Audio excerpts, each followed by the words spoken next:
गौतम बुद्ध का यह विचार कि जैसी सोच वैसी किस्मत हमारे जीवन की सबसे बड़ी सच्चाई को उजागर करता है।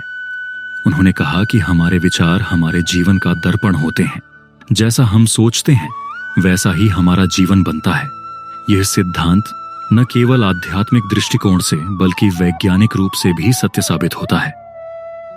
हमारा मन एक बीज की तरह है और जो विचार हम इसमें बोते हैं वही हमारे कर्मों और परिणामों के रूप में सामने आते हैं।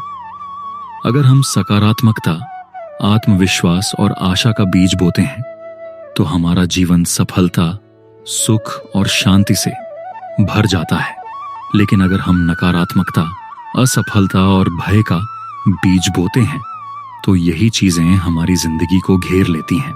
बुद्ध ने कहा था कि हमारा मन वह औजार है जिससे हम अपने भाग्य को गढ़ सकते हैं।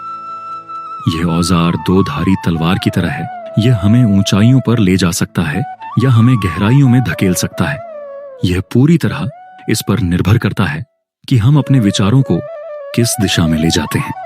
उदाहरण के लिए, अगर आप बार बार यह सोचते हैं कि मुझे कुछ भी सही नहीं आता, तो यह सोच आपके मन में घर कर लेगी और हर स्थिति में आप खुद को कमजोर महसूस करेंगे। धीरे धीरे यह आपकी आदत बन जाएगी और आपका भाग्य भी इसी सोच से प्रभावित होगा। दूसरी ओर, अगर आप हर समय यह सोचें कि मैं हर परिस्थिति में सीख सकता हूं और आगे बढ़ सकता हूं, तो आपका मन आपके लिए रास्ते बनाने लगेगा। बुद्ध ने ध्यान और आत्म जागरूकता पर बहुत जोर दिया।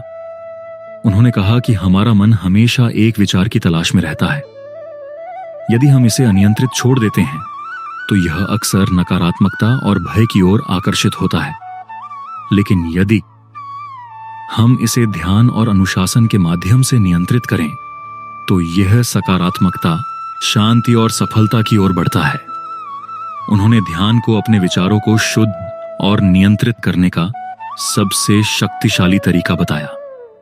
ध्यान से न केवल हमारा मन शांत होता है बल्कि हम अपनी सोच को भी सकारात्मक दिशा में मोड़ सकते हैं।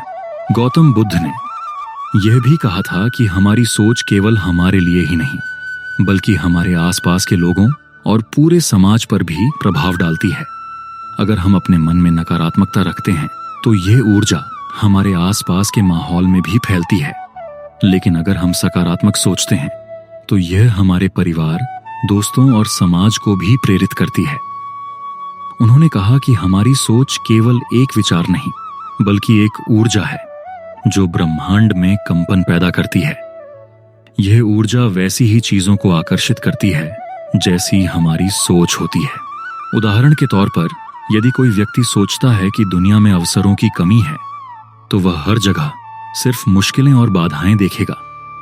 लेकिन अगर वही व्यक्ति सोचता है कि दुनिया में हर समस्या के साथ एक अवसर छुपा हुआ है तो वह समस्याओं के बीच भी रास्ता खोजने लगेगा।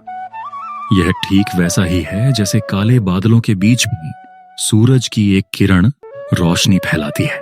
बुद्ध ने अपने अनुयायियों को यह भी सिखाया कि अतीत में जो हुआ उसे बदला नहीं जा सकता, लेकिन वर्तमान की सोच को बदलकर भविष्य को गढ़ा जा सकता है।